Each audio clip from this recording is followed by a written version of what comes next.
주기도문 하심으로 주일 예배 드리겠습니다. 하늘에 계신 우리 아버지여, 이름이 거룩히 여김을 받으시오며 나라의 마옵시며 뜻이 하늘에서 이루어진 것 같이 땅에서도 이루어지리이다.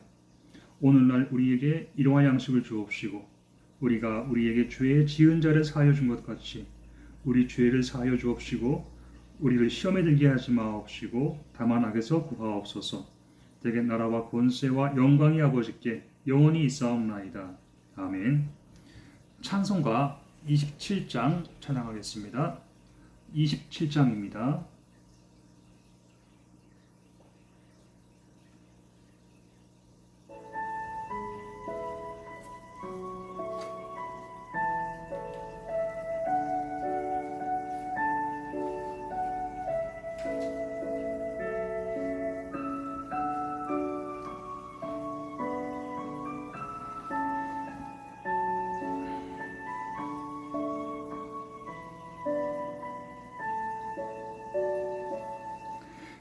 빛나고 높은 보좌와 그 위에 앉으신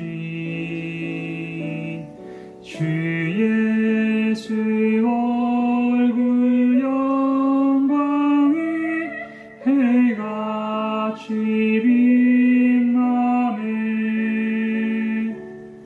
해같이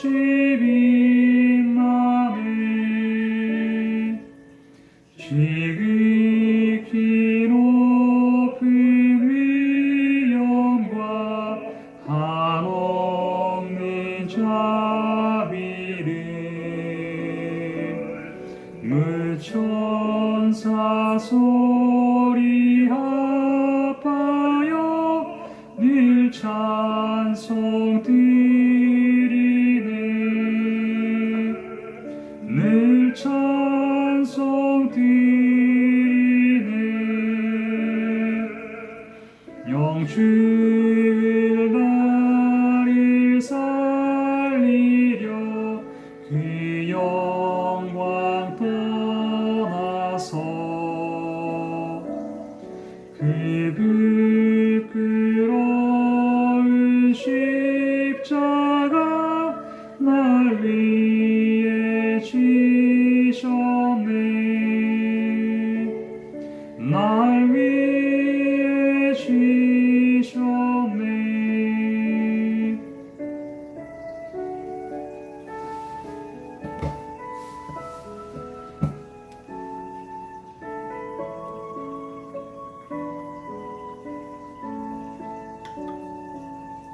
나 이제 생명 있음은 주님의 은혜요. 저 사망 권세 이기니 그 기쁨 넘치네. 그 기쁨 넘치네. 주님의 보좌 있는데 전한 몸 이르러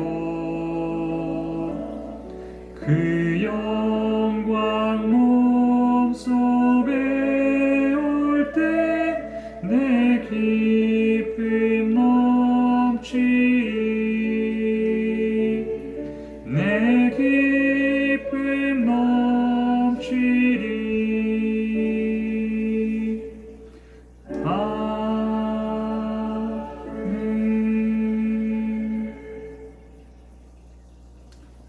기도하겠습니다. 수고하고 무거운 짐진 자들이 날마다 베풀어 주시는 주님의 은혜를 기억하며 두 손 들고 찬양합니다. 우리 모임 가운데 성령이 임재하사 약한 자들에게 새 힘 주시고 낙심하는 자들에게는 위로와 평강이 임하게 하옵소서. 차가운 심령 위에는 성령의 불을 내려주사 날마다 여호와께 부르짖고 간구할 수 있는 믿음의 군사들로 변화되게 하옵소서. 이 시간 우리의 예배가 나의 만족을 위해 형식으로 참여하는 종교 행사가 되지 아니하고 하나님을 영화롭고 기쁘시게 하는 거룩한 예배가 되길 원합니다. 한 사람도 그냥 지나가지 말게 하시고 성령의 음성 듣고 하나님과 영으로 하나 될 수 있는 복된 주일이 되게 하옵소서. 때마다 일마다 도우신 주님의 은총이 데베산 부대 모든 영혼들을 지키시고 인도해 주시기 원하오며 예수님의 이름으로 기도 올려드립니다. 아멘. 하나님이 오늘 우리에게 주신 말씀은 구약성경 다니엘서 1장 11절로 20절 말씀입니다.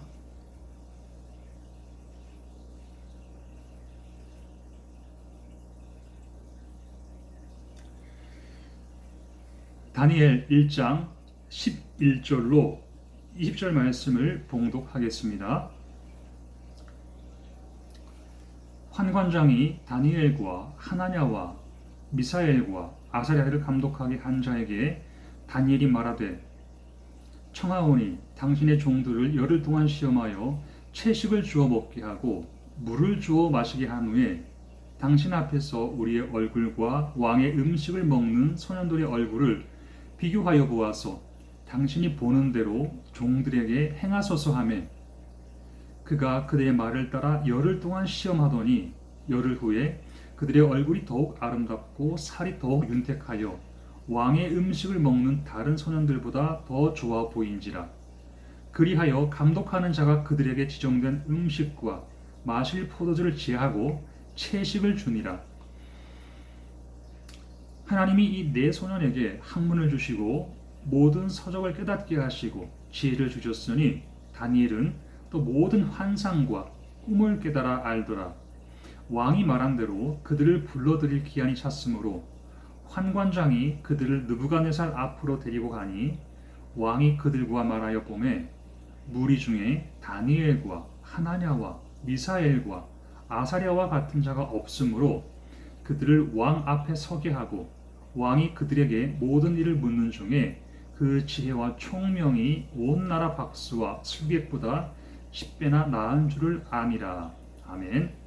샬롬. 주님의 이름으로 문안드립니다. 하나님의 은혜가 여러분들에게 넘치도록 있기를 바랍니다. 초인류 기업을 지향하는 삼성그룹이 시작했던 사업 중에 가장 치욕적인 실패를 안겨준 사업이 하나 있습니다. 그것이 바로 삼성 자동차입니다. 실패 중심에는 SM5라는 모델이 있어요. 지금 르노 삼성에서 나오는 모델이 아니고 90년도 후반대에 나왔던 각진 모양의 SM5였습니다. 그 SM5를 한 대 팔면 돈이 남는 게 아니라 153만 원의 손해를 보았다고 합니다.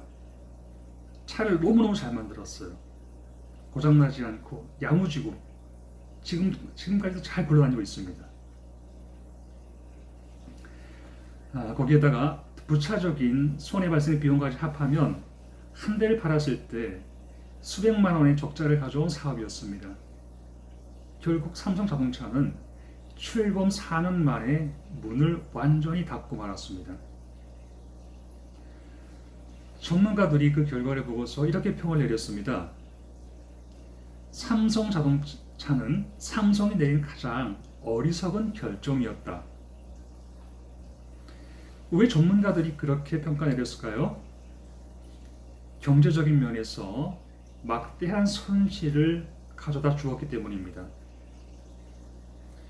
세상은 어떠한 과정과 동기에 관심을 갖기보다 결과가 좋았느냐 나빴느냐, 경제적으로 이익을 가져왔느냐 아니면 손실을 가져왔느냐, 여기에 따라서 그것은 어리석은 결정이다 아니면 지혜로운 결정이라고 평가를 내립니다.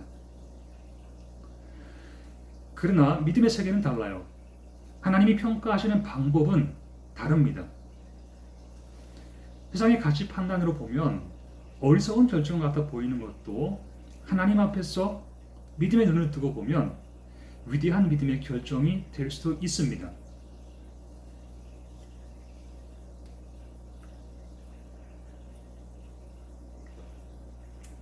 다니엘이 결정이 그랬어요. 아브라함이 결정이 그랬고 사도 바울의 결정이 그러했습니다. 성경에 나오는 수많은 사람들의 결정이 그랬습니다. 앞서가신 믿음의 선진들은 사람들의 가치 판단과 손익 계산법에 따르면 참으로 어리석은 결정을 했던 사람들입니다. 그러나 그 결정이 하나님 앞에서는 달라진다는 거예요. 창세기 12장에 보면 하나님이 아브라함에게 나타나서 이런 말씀을 하셨습니다. 여호와께서 아브라함에게 이르시되 너는 너의 고향과 친척 아버지의 집을 떠나 내가 네게 보여줄 땅으로 가라. 다 남겨두고 홀로 떠나라는 것입니다. 그것도 75년 동안 살았던 내 집을 떠나라. 그동안 쌓아놨던 돈독한 인간관계도 버려라. 아버지 데라가 너에게 물려주려고 했던 사업도 고스란히 놔두고 떠나라는 것입니다. 그런데 어디로 가야 되는지 구체적인 청사진을 보여주시지 않았습니다. 또 앞으로 해야 할 사업 계획이 무엇인지도 하나님이 말씀하시지 않았어요. 그러면서 그냥 떠나라는 것입니다. 무작정 떠나라는 거예요. 이처럼 막연하게 무엇을 결정한다는 것은 어리석은 결정이 될 수 있습니다. 근데 아브라함은 떠나기를 결정했고 또 실제로 떠났습니다. 그의 모습을 세상 가치로 판단해 보면 정말로 어리석은 결정이었어요. 가만히 있기만 해도 아버지 사업과 아버지 재산과 안정적인 삶의 터전이 고스란히 다 자기 것이 되는데 그것을 다 놓고 떠나라는 하나님의 말씀을 믿음으로 받았습니다. 그는 믿음으로 결심했고 믿음으로 떠났습니다. 두 번째, 아브라함의 어리석은 결정은 창세기 21장에 나옵니다. 그가 아브라함에게 이르되 이 여종과 그 아들을 내쫓으라. 이 종의 아들은 내 아들 이삭과 함께 기업을 얻지 못하리라 하므로 아브라함이 그의 아들로 말미암아 그 일이 매우 근심이 되었더니 그랬어요. 아브라함의 아내 사라가 아이를 낳지 못하니까 자기의 여종 하갈을 남편 아브라함에게 주어서 아이를 대신 낳게 했는데 그렇게 태어난 그 아이의 이름이 이스마엘입니다. 이스마엘이 커서 16살 정도가 되었을 때에 사라가 뒤늦게 낳은 아들 그 이삭을 희롱하는 걸 엄마가 봤어요. 그것을 보자마자 어머니가 아브라함에게 찾아가서 쟤랑 제 어미랑 내보내라는 겁니다. 당장 쫓아내라는 거예요. 그 일로 인해서 아브라함이 상당히 괴로워했다고 성경에 나옵니다.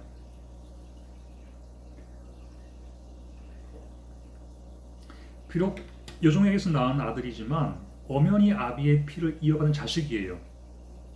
16년 동안 기르면서 정을 줬던 아들입니다. 그런데 어떻게 하루아침에 자식을 내칠 수 있겠습니까? 아버지로서 정말 내리기 힘든 결정입니다. 인륜을 끊어버리는 매정한 결정을 내려야 합니다. 근데 아브라함은 이스마엘을 내보내기로 결정했다는 거예요.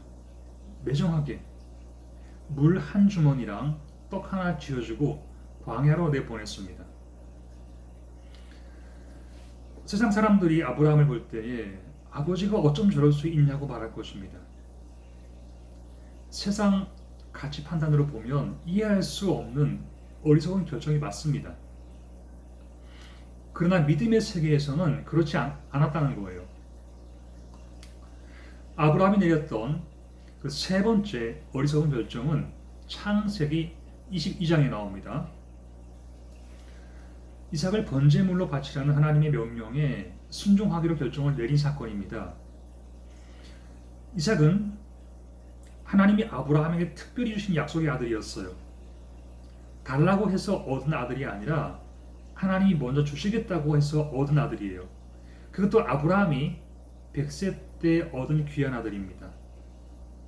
그리고 하나님이 이삭을 통해서 큰 민족을 이루겠다고 약속해 주셨습니다. 아브라함은 지금까지 그 말씀을 믿고 또 믿음으로 꿈을 꾸며 살아왔습니다. 그런데 어느 날 주님이 나타나서 하시는 말씀이 그 아들을 번제물로 드리라는 거예요.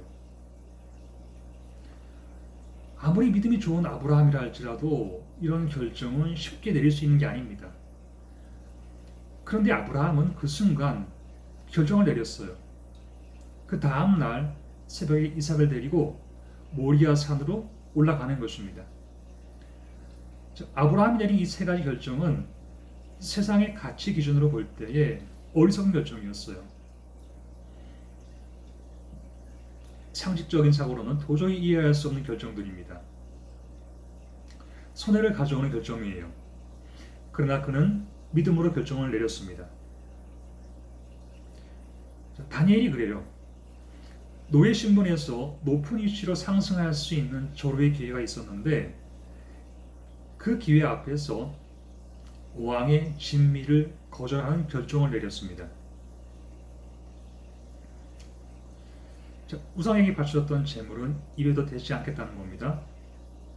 왕의 호의를 거부하고 채식과 물만 마시겠다는 거예요. 포도주는 마시지도 않겠다고 했습니다. 그래서 부실한 음식 때문에 건강이 나빠지면 자기도 죽는 것이고 그것을 허락했던 환관장도 죽이는 것이고 자신의 친구들도 함께 죽게 될 것을 알면서도 그런 결정을 내렸습니다. 세상 사람들이 볼 때에는 너무너무 어리석은 결정이에요. 그런데 이런 결정은 그의 일생 동안 계속되었다는 겁니다. 다니엘은 자신이 바벨론의 총독이 되었을 때에도 같은 결정을 합니다. 다니엘 1장에 보니까 사자굴에 던져질 것을 뻔히 알면서도 하나님 앞에 기도하기를 결심했습니다. 내가 죽으면 죽으리라. 목숨 걸고서 창문을 열어놓고 예루살렘을 향해 하나님께 기도하겠다는 결정을 내렸어요. 다니엘은 전쟁 포로였을 때나 바벨론의 핵심 인물이 되었을 때에도 똑같이 어리석은 결정들을 많이 해왔습니다. 그 결정들 때문에 위협을 당했고 많은 손해를 봤습니다. 그러나 그는 순간순간마다 육신의 생각이 아니라 믿음으로 결정했습니다. 사도행전 6장에 보면 초대교회에서 안수 집사들을 뽑는데 그 중에 스데반이라는 집사가 있어요. 그 당시에는 이 교회를 미워하는 사람들이 아주 많았습니다. 교회가 무너지기를 기대하는 사람들이 있고 대적들이 많았어요. 예수 믿는 사람들을 잡아서 죽이려고 하는 사람들이 얼마나 많았는지 모릅니다. 교회를 미워하는 수많은 사람들이 스데반을 딱 잡아서 공회로 끌고 갑니다. 재판에서 그를 죽여버리겠다는 것입니다. 그때 스데반이 머리를 조금만 쓰면 얼마든지 빠져나올 수가 있었어요. 일단 그 자리를 빠져나와서 그날은 복음을 좀 전하지 말고 다음에 기회를 봐서 더 오랫동안 전할 수도 있었습니다. 그런데 스데반은 그런 결정을 내리지 않았다는 거예요. 내가 오늘 복음을 전하다가 죽으면 죽으리라는 결정을 합니다. 결국 스데반은 그 결정 때문에 어떻게 되었나요? 돌에 맞아 죽었습니다. 순교자가 됐어요. 세상의 가치 판단과 세상의 이치로 보면 얼마나 어리석은 결정입니까? 위기를 모면한 후에 좀 더 오래 살면서 더 좋은 일을 많이 할 수 있었거든요. 근데 왜 굳이 그날 복음을 전하려고 했을까? 그렇게 결정해서 좋은 결과가 나왔으면 지혜로운 결정이라 말해줄 수 있겠지만 결과는 자기가 죽는 거예요. 무언가를 손해보는 결정을 했을 때 사람들은 말하길 그때 그 결정은 어리석은 결정이었다고 말합니다.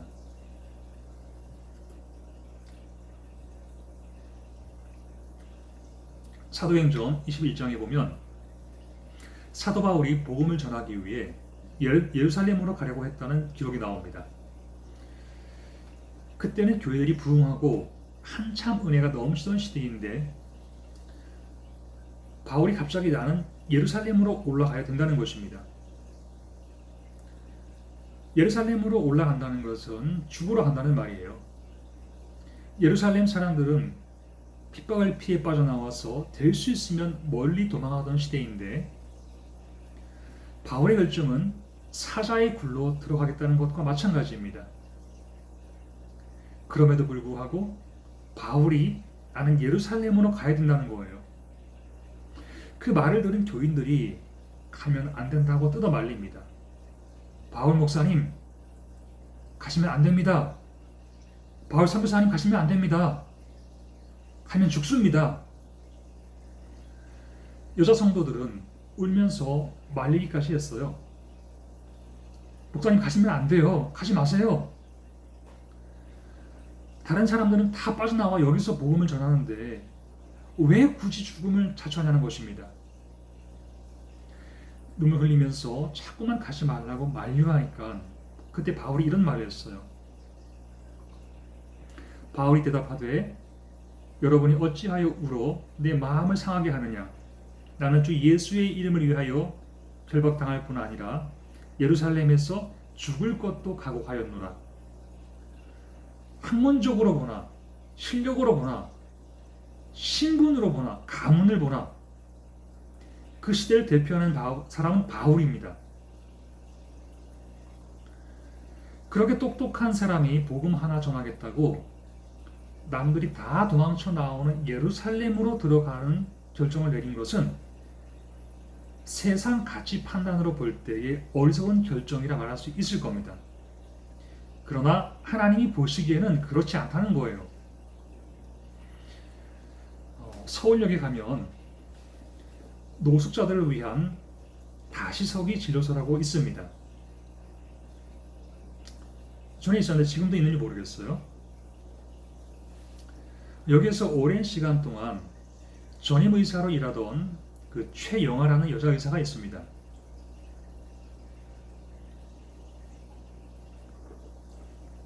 그는 이화여대 의과를 졸업하고 처음 사회로 나올 때에 대학병원에서 스카우트 제의를 받았습니다. 그러나 그 제의를 거절하고 나는 노숙자를 위해 봉사하는 의사로 살겠습니다. 라는 결정을 내렸어요. 왜 그런 결정을 했냐고 묻는 질문에 그가 이렇게 대답했습니다. 내가 대학 시절 봉사활동을 하다가 노숙자를 만나게 되었는데 그 후로 이상하게 노숙자를 만날 때마다 자기 마음에 감동이 더라는 거예요. 그들의 표정과 행동에서 신체적인 병뿐만 아니라 가슴 한쪽에 쌓인 아픔이 많다는 것을 깨닫고 노숙인을 돌보는 것이 나의 사명이라 생각해서 그 일에 평생을 바치겠노라 결정을 내렸다는 것입니다. 그 결정대로 그분은 월 100만 원 월급을 받으면서 조그만 단칸방 진료소에서 고된 일을 마다하지 않고 사명을 감당하였습니다. 세상에 어느 부모가 의대 나온 내 자식이 아무도 알아주지 않는 일을 하는데 잘한 결정이라고 말해주겠습니까? 좋은 병원에 가서 돈 많이 벌 수 있는 기회를 버리고 노숙인들과 평생을 함께 지내는 딸을 보고서 어느 부모가 기뻐하겠냐는 것입니다. 세상에 수많은 사람들은 그 손익 계산이 맞지 않으면 그것은 어리석은 결정이었다고 말합니다. 눈에 보이는 좋은 결과가 드러나지 않으면 이렇게 된 것은 그때 당신의 어리석은 결정 때문이라고 말할 것입니다. 그러나 하나님이 중요하게 보시는 것은 우리가 최선을 다해 믿음으로 내린 결정들이에요.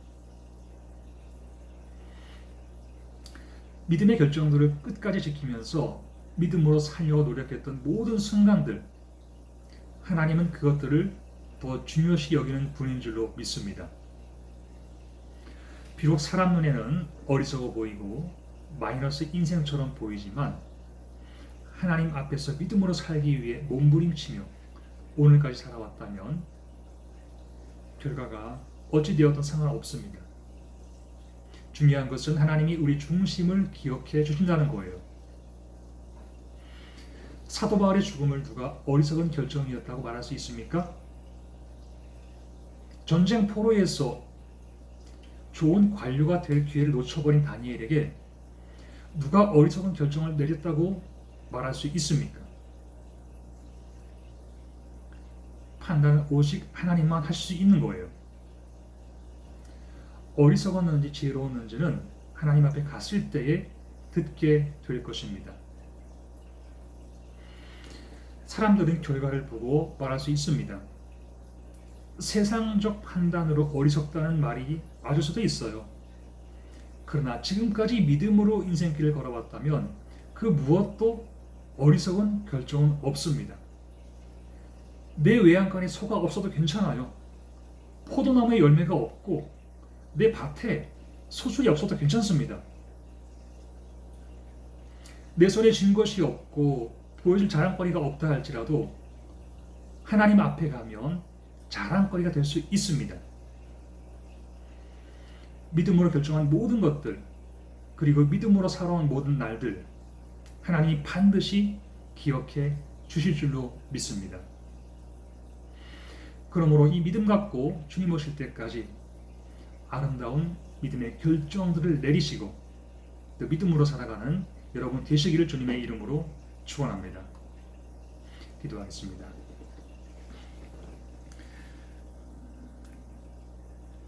살아계신 하나님, 오늘도 말씀으로 우리에게 찾아와 만나주시고 부족한 종의 입술을 통하여 복음을 나눌 수 있도록 은혜 주심을 감사드립니다.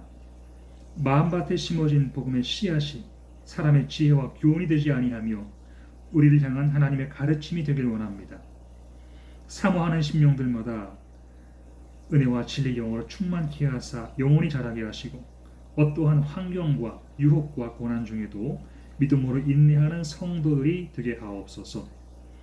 마지막 날 하나님 앞에 설 때에 책망받지 않고 칭찬받고 상급받는 복된 영혼들이 다 되도록 인도하여 주옵소서. 믿음으로 행한 모든 수고와 섬김과 결정들이 주님의 기쁨이 되길 원하오며 예수님의 이름으로 기도드립니다. 아멘. 찬송가 436장 찬양합니다. 436장입니다.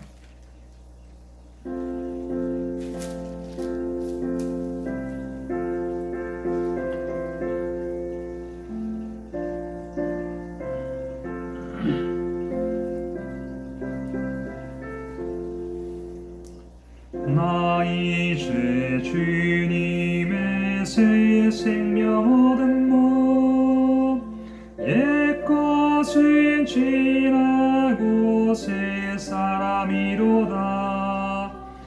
그 생명 내 맘에 강같이 흐르고 그 사랑 내게서 해같이 빛난다.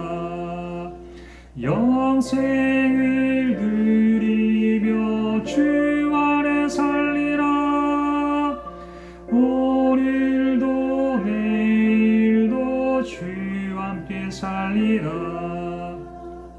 주 안에 감추인 새 생명 얻으니 이전에 줬던 것 이제는 값없다. 하늘의 은혜와 평화를 맛보니 찬송과 기도로 주 함께 살리라. 영생을 누리며 주 안에 살리라. 오늘도 내일도 주 함께 살리라.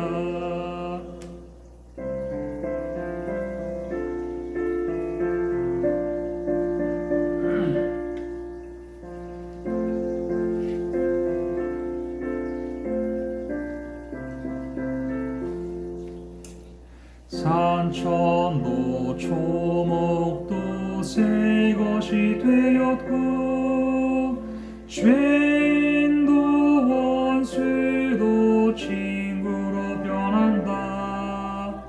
새 생명 얻은 자 영생을 누리니 주님을 모신 만세 하늘이로다.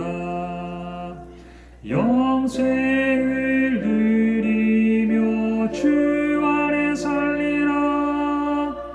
오늘도 내일도 주 함께 살리라. 주 따라가는 길 험하고 멀어도 찬송을 부르며 뒤따라가리라.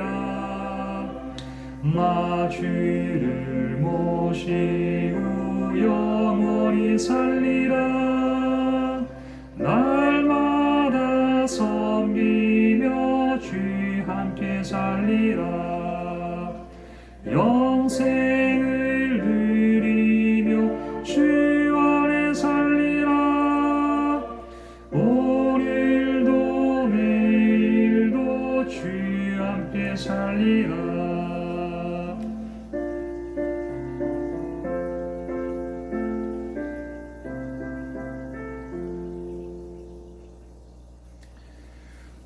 사람의 칭찬을 받기보다 하나님께 인정받는 신실한 그리스도인들이 다 되기를 원합니다. 죽지 못한 우리의 정욕과 죄악의 쓴뿌리와 세상 중심적이던 가치관들이 온전한 그리스도인의 가치관으로 변화되어 하늘의 별같이 빛나는 복된 성도들이 다 되게 하옵소서. 이제는 우리 주 예수 그리스도의 은혜와 하나님 아버지의 크신 사랑과 성령의 감동 감화교통하심이 주의 이름을 부르며 은혜를 구하는 태백산 부대의 모든 용사들 위해 지금부터 영원토록 함께 하시기를 축원하옵나이다. 아멘.